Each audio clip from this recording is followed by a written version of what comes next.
Democracy does not revolve around what happens once in 5 years, but also about the rights of the citizens are protected, allowed to hold the power holders accountable. The Article 19 of the Constitution provides for the democratic protest of freedom of expression. That's very, very important in India. NGOs have been held on the judiciary whenever the government was needed, engagement of civil society in media and educating, which is very, very important today.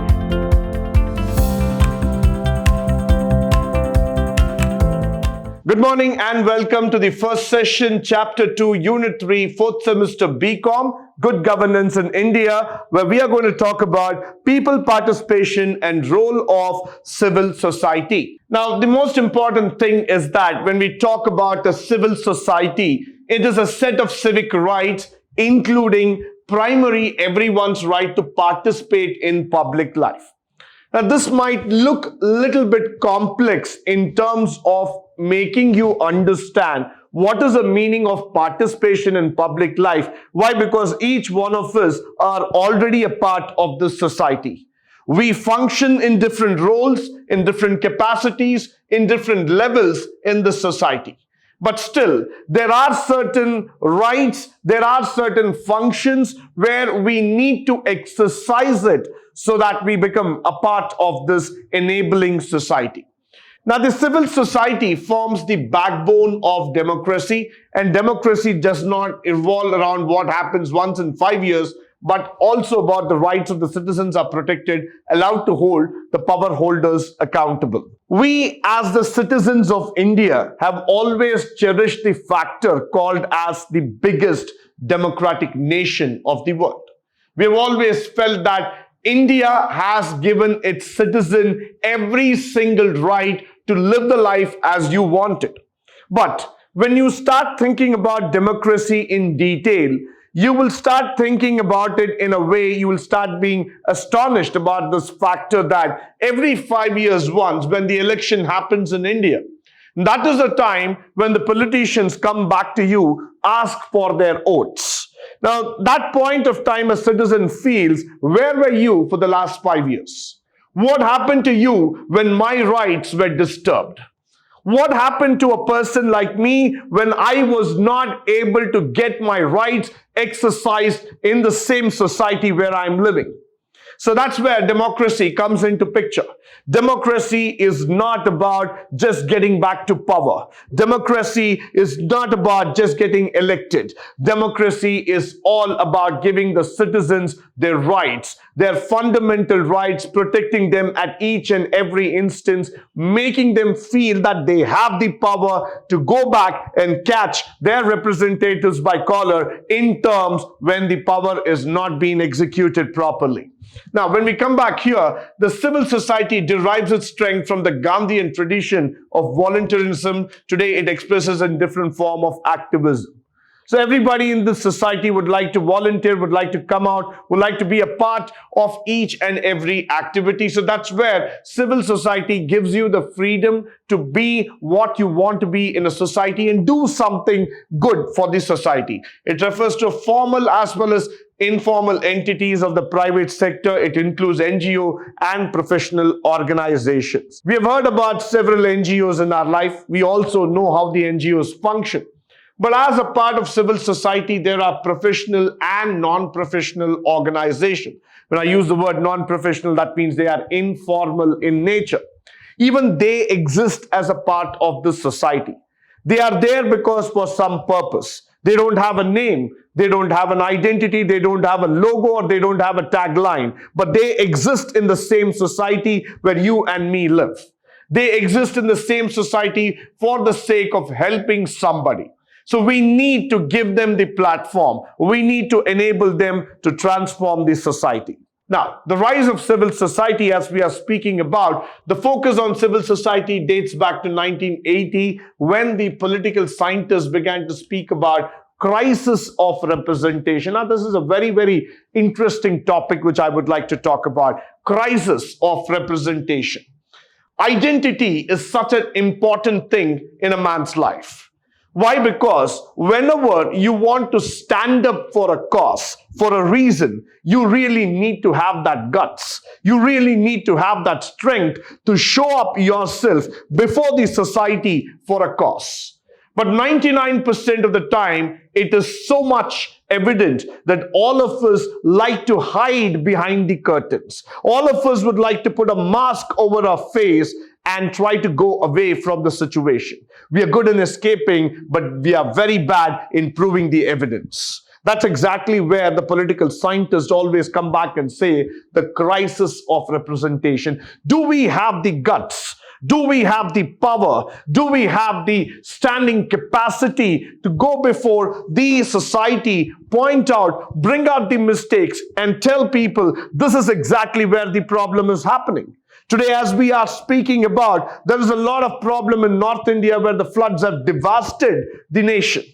We all know what is the reason behind it, but can any one of us go back and go to the government and say where exactly there has been the civic problem? Where exactly there has been a problem in terms of planning your infrastructure? We don't do that. So that's why we have this crisis of representation in the world. So that's where when we start going, we go into the newer modes of social movements, informal citizen groups, and non-governmental organization. Nowadays, we have a very fancy thing in our life called as the WhatsApp. Everyone is a member of some or the other group in the WhatsApp.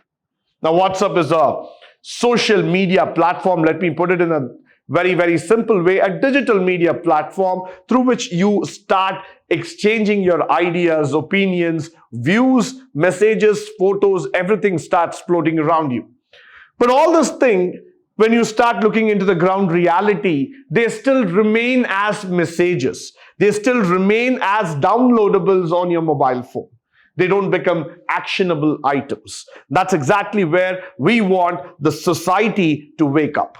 We want each one of you to start thinking, transform the society, bring back that power, bring back that life into each and every citizen who's living in this society.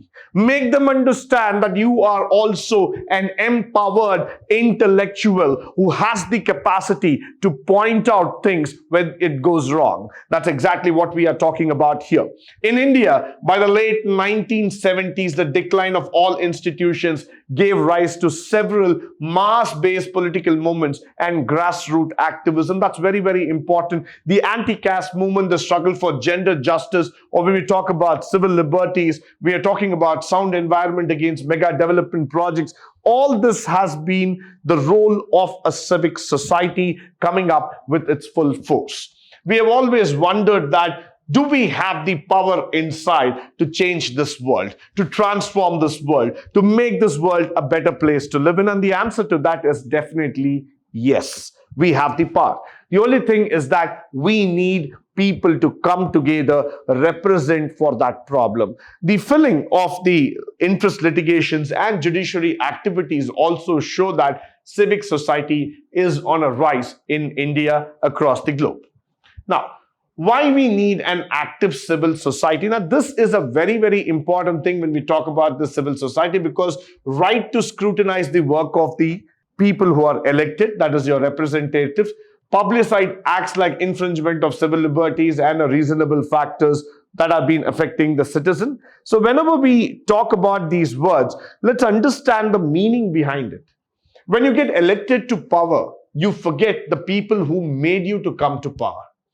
All the politicians in India think this factor that, the people are always there to elect me back into power. But most of the politicians forget this factor that if you are not going to do something good, the public in return will never elect you back. So what have you done as an MLA, as an MP, as a member, as a minister, whatever you are in your roles and capacity, what is that good thing that you have done for the society? So the civic society has the power to scrutinize you. Plus, if there might be any kind of illegal activities that has happened in your life, that also needs to be scrutinized, that also needs to be brought to the limelight. The Article 19 of the Constitution provides for the democratic protest of freedom of expression. That's very, very important in India. Am I allowed to express myself before this great society?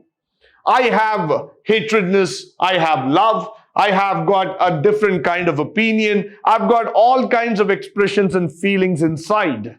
But I don't find a platform. I don't find a ground to express myself. Why is the society restraining me from expressing? Why is the society putting a barricade against me?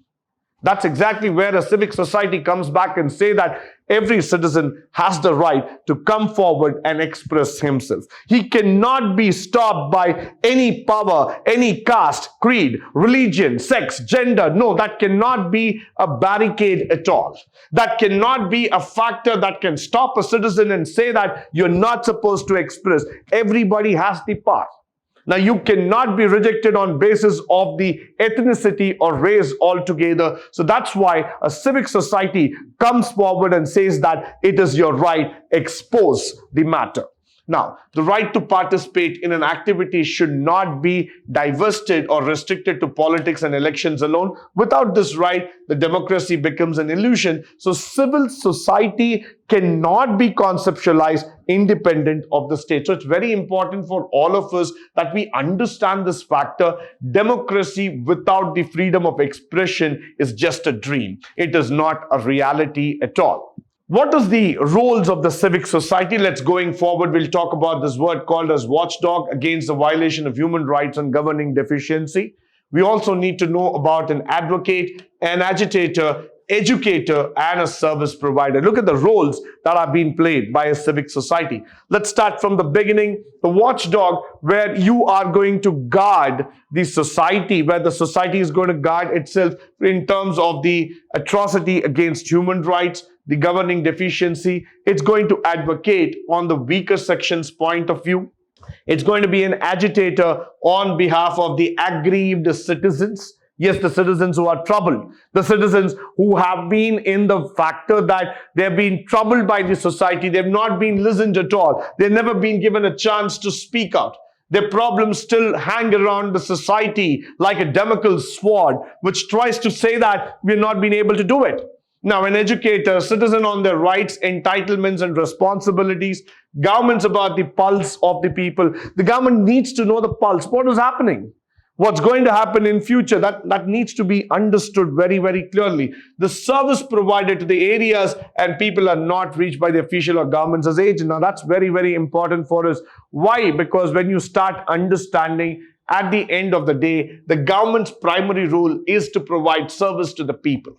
If you are not providing the service as mentioned, automatically the society turns against you. So it is the nature of the civil society to stand against any kind of atrocity, to stand against any kind of injustice and bring it to the picture. Now, the civil society is also a mobilizer of public opinion against a program. The ways include Right to Information Act when we are talking about it. As we're going forward, the consumer protection, the whistleblower, the e-governance, decentralization, public interest litigation, and so on. So every time what we try to do here is that we try to make you understand something very clearly, that there are rights, there are acts available through which you can expose the injustice, you can expose the evil to the society. Now, whether if you ask me the question, is the justice 100% delivered? The answer is no. But then the justice will be delivered but not denied. Why? Because today you have the ways of putting things forward. You have the power to bring the solution in front of you. And that's exactly how you would see that all these acts have been created for the public to come out in the best way, explain the problem and take it forward. Now, when you start talking about the civic society, we also talk about the role in terms of large developing country like India, where there's numerous gap in terms of the society, supplementing the government effort, especially when it comes to healthcare, and a number of NGOs like Childline India, World Vision, RM, all of them have been playing an important role in terms of raising certain issues against child abuse and other factors. So everywhere you see that the role of civic society is being highly appreciated. Why? Because they understand the gaps of the society. They've tried to fill it up. They've tried to make this modern India a better place to live in. And they guide people. If there are any changes, any challenges, you need any help, they're always there to help you and take you forward. Now, in the last 20 years, there are a large number of NGOs in India who have been active environmental protection. NGOs have been helped on the judiciary whenever the government was needed. Engagement of civil society in media and educating, which is very, very important today. And civil society can influence the policy and project the formulation of membership of committees and memorandum. So the last 20 years, what has been very important is that NGOs have been playing a great role in terms of the environmental protection, and judiciary has also become more responsible enough, and they're trying to come up with solutions instantly. They also engage in the evils of corruption, awareness, and all other factors, followed by the project of formulation through membership committees and other acts altogether. Now, the concerns that are there about them is that their donors being labeled and targeted, the funds are being frozen, intelligence reports are selectively being printed, or the Union Ministry of Home Affairs rejected the license for renewal application of 25 NGOs. Many instances, NGOs such as Greenpeace have been projected as anti-national. Now, once you start fighting against the system will also try to come back in different ways, trying to project these people as anti-nationals, trying to tell them that they are not good, provide reports which are falsified, try to block their work. These are all certain concerns that the civic society has today, because these might create harm to the society in the great run altogether. So we need to be very careful in terms of making the system more stronger so that these things are not projected in the wrong manner. Now, the way forward is that we have to create a strong, vigilant civil society. The legislation also should be in the lines of the US False Claim Act, so that, in any case, if something has to be proved, we have law with us, a free media that is neutral and not biased, so that we are able to speak, we are able to express, we are able to tell people where exactly the problem. Use of information technology, which is coming into picture, the voter education and electoral reforms, which will transform the society. All these things are needed in terms of making the system even more stronger. Now, on a conclusion note, we need to understand the state must respect the articulation of politics. Promises of democracies has to be achieved, and the democratic state as a democratic civil society also needs to function equally with all rights given to them. With this, I come to the end of this particular session. I hope and believe that all the facts that have been spoken through this session would be of a great help to you, both in terms of theory as well as in the practical walk of life. In the upcoming session, we're going to speak about the challenges of the civil society. But until then, stay tuned, stay blessed, and stay enlightened forever. Thank you once again for joining me today on this wonderful session.